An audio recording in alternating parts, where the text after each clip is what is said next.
जय मसीह की दोस्तों, प्रेज द लॉर्ड। दोस्तों, क्या मांसाहार पाप है? इस संबंध में अलग अलग मत के लोगों का अलग अलग विचार है। कुछ लोग मांसाहार को पाप मानते हैं तो कुछ लोग नहीं मानते हैं। जो लोग मांसाहार को पाप मानते हैं उनका कहना यह है कि मांसाहार जीव हत्या है और किसी जीव की हत्या करना पाप है। मेरे प्रिय भाइयों और बहनों, क्या सच में मांसाहार जीव हत्या है? आइए हम इसे जांच करके देखें। हम इसे दो प्रकार से जांचेंगे। पहला, धार्मिक दृष्टिकोण से, और दूसरा वैज्ञानिक दृष्टिकोण से। तो आइए दोस्तों, हम लोग इस जांच को शुरू करते हैं। दोस्तों, हिंदुओं के धार्मिक ग्रंथ मनुस्मृति अध्याय 5 श्लोक संख्या 29 में कुछ इस प्रकार से लिखा है। ध्यान से सुनिएगा दोस्तों।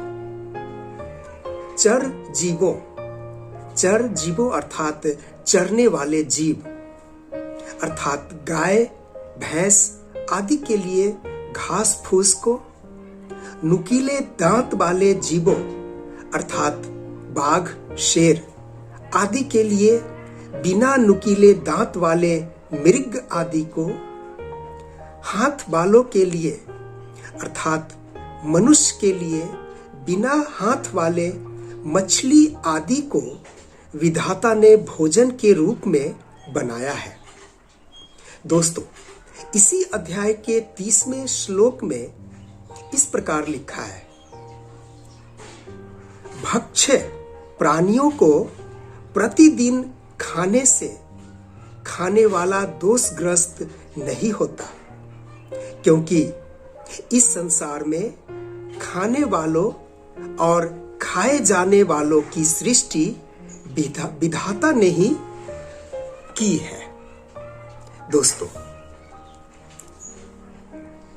हिंदू धर्म शास्त्र के अनुसार मांसाहार पाप नहीं है।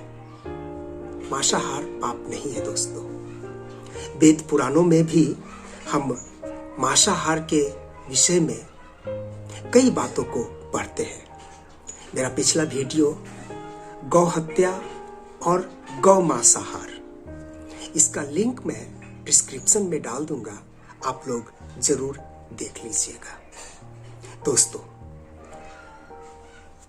कुरान शरीफ के अनुसार भी मांसाहार को पाप नहीं ठहराया गया है। दोस्तों, कुरान शरीफ के अनुसार भी मांसाहार को पाप नहीं ठहराया गया है। सूरा अल माइदा अध्याय 5 पद 1 में हम पढ़ते हैं, चार पैर वाला जानवर जो हलाल है उसे खाना कोई पाप नहीं है। और यही बात सूरा अल नहल अध्याय 16 पद 5 में भी हम इसी बात को पढ़ते हैं। सूरा अल नहल अध्याय 16 पद 5 में भी हम इसी बात को पढ़ते हैं। दोस्तों, कुरान शरीफ के अनुसार जिसे खाने के लिए अल्लाह ने जायज ठहराया है उसे खाना पाप नहीं है। प्रिय भाइयों और बहनों, पवित्र शास्त्र बाइबल के अनुसार भी मांसाहार पाप नहीं है। उत्पत्ति अध्याय 3 में हम पढ़ते हैं, उत्पत्ति पद 3 में हम पढ़ते हैं, परमेश्वर पिता कहते हैं कि हर चलता फिरता जीवित प्राणी तुम्हारे भोजन के लिए होगा। जैसे कि मैं पहले तुम्हें साग पात दिया था, वैसे ही अब तुम्हें सब कुछ देता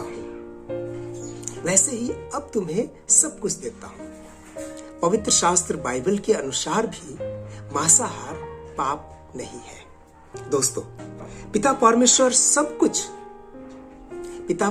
सब कुछ मनुष्य को खाने के लिए बनाए हैं।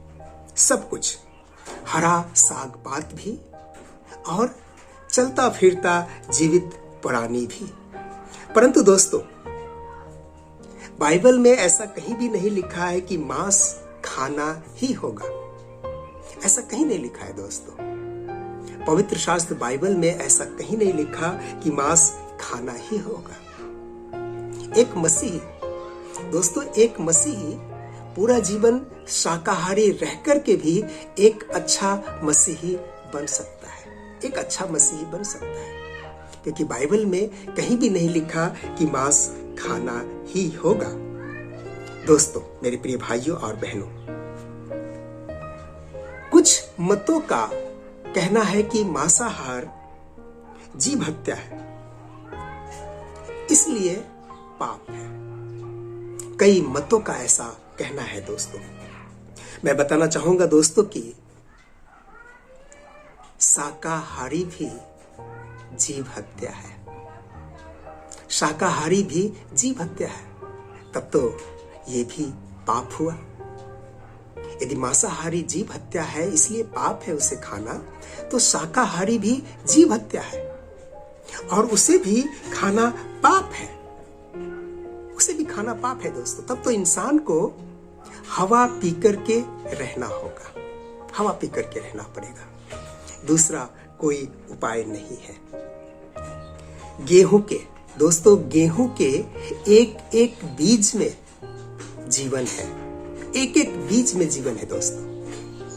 और एक रोटी बनाने के लिए कम से कम 1000 जीवन को नाश करना होगा। एक रोटी बनने में कम से कम 1000 गेहूं तो लग ही जाएगा। 1000 हत्या करना होगा एक रोटी बनाने के लिए। धान, चावल, चना, मटर, सब में जीवन है। और जब सब में जीवन है और जब हम उसे खाएंगे तो ये भी तो जीव हत्या ही हुआ। दोस्तों। तो इसके जवाब में कुछ लोगों का ये भी कहना है कि इसे दर्द नहीं होता, इसके पास फीलिंग नहीं है। कई लोगों का ऐसा कहना है दोस्तों। कई लोग ऐसा तर्क देते हैं कि इसे दर्द नहीं होता, इसके पास फीलिंग नहीं है, इसके पास कोई फीलिंग नहीं है, इसे दर्द नहीं होता।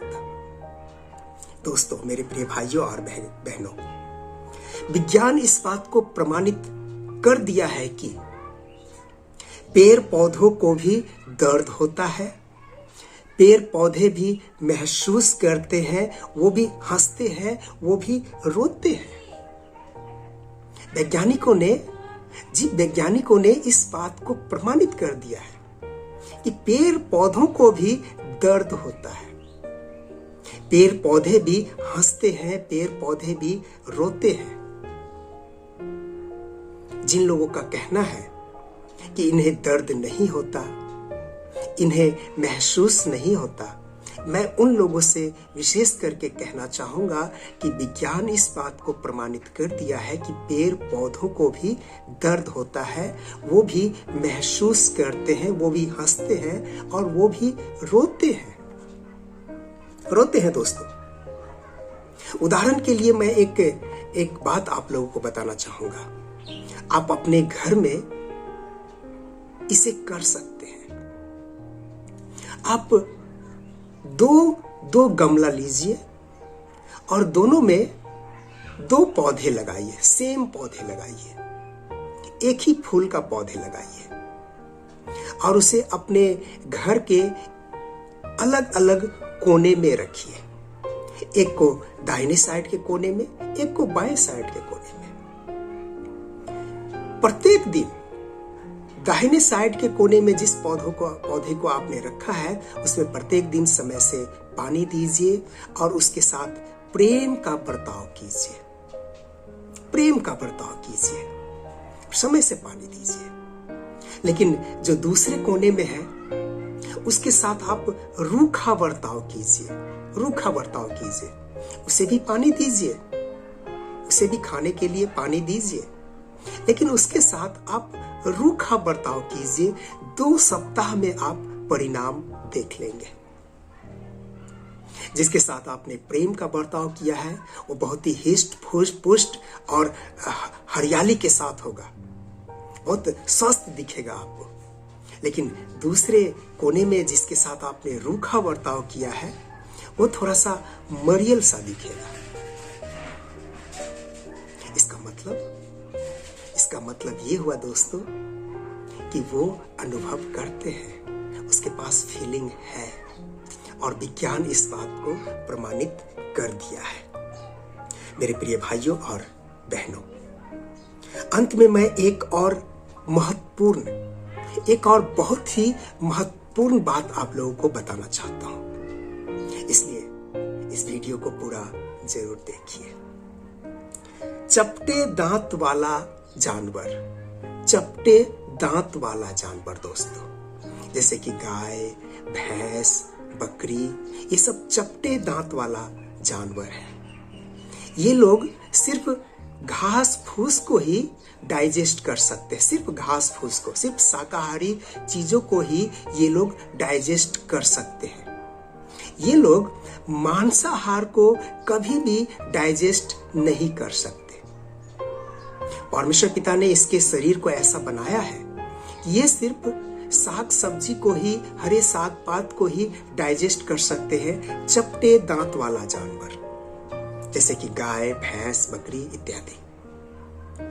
और नुकीले दांत वाला जानवर, शेर, बाघ, चीता, ये लोग सिर्फ मांस को ही डाइजेस्ट कर सकते हैं, हरे साग सब्जी को डाइजेस्ट नहीं कर सकते। इसका शरीर परमेश्वर पिता ने इस प्रकार से बनाए हैं कि ये लोग सिर्फ मांस को ही डाइजेस्ट कर सकते हैं दोस्तों, हरे साग सब्जी को डाइजेस्ट नहीं कर सकते। परंतु दोस्तों, परमेश्वर ने मनुष्य को चपटे दांत भी दिए हैं और नुकीले दांत भी दिए हैं। दोनों ही दांत मनुष्य को परमेश्वर पिता दिए हैं। मनुष्य साग सब्जी को भी डाइजेस्ट कर सकता है और मांसाहार को भी मनुष्य डाइजेस्ट कर सकता है। और परमेश्वर पिता मनुष्य को 2 इंटेस्टाइन दिए हैं, 2 इंटेस्टाइन, एक साग सब्जी को डाइजेस्ट करने के लिए और दूसरा मांस मच्छी को डाइजेस्ट करने के लिए। मनुष्य के अंदर 2 इंटेस्टाइन है दोस्तों। यदि मांसाहार पाप होता, यदि मांसाहार जीव हत्या होता, तो परमेश्वर पिता मनुष्य के अंदर 2 इंटेस्टाइन क्यों देते? नहीं देते दोस्तों। जानवर की तरह एक ही इंटेस्टाइन देते। 2 इंटेस्टाइन परमेश्वर पिता ने मनुष्य को दिए हैं ताकि वो साग पात भी डाइजेस्ट कर सके और मांस मच्छी भी डाइजेस्ट कर सके दोस्तों। मांसाहार पाप नहीं है। यदि मांसाहार पाप होता तो परमेश्वर पिता मनुष्य के अंदर 2 इंटेस्टाइन कभी नहीं देते। मेरी बातों पर जरूर विचार कीजिएगा दोस्तों। परमेश्वर पिता सब कुछ मनुष्य के लिए बनाया है, सब कुछ मनुष्य के उपयोग के लिए बनाया है, उसके खाने के लिए बनाया है। अब जिसे जो इच्छा है वो खा सकते हैं, चाहे वो शाकाहार हो या मांसाहार हो, किसी को कोई आपत्ति नहीं होना चाहिए। प्रभु हम सबको आशीष अनुग्रह प्रदान करे। आमीन। जय मसीह की। दोस्तों, यदि मेरा ये वीडियो आपको अच्छा लगा हो, आपने कुछ नया सीखा हो, कुछ जानकारी आपको मिली हो, तो जरूर सब्सक्राइब कीजिए, लाइक कीजिए, कमेंट कीजिए, अपने दोस्तों के साथ, विश्वासी भाई बहनों के साथ शेयर भी कीजिए। फिर मिलते हैं दोस्तों अगले वीडियो संदेश में। तब तक के लिए जय मसीह की। प्रभु आप सबको बहुतायत से आशीष प्रदान करे। आमीन।